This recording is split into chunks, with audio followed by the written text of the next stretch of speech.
Давно хотел сделать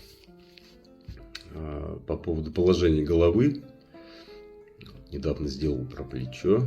Вот. Но еще самая, наверное, сложная история с положением головы в бильярдной стойке.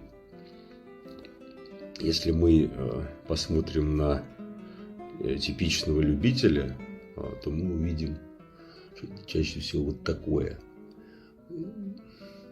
Значит, вот здесь заломано, открыто. Очень любитель смотрит, и для правши частенько наклон даже в левую сторону.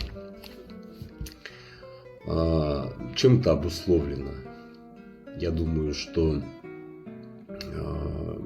прежде всего тем, что у нас интуитивно, то есть, скажем, природно, эволюционно, мы делаем какую-то точную деятельность прямо перед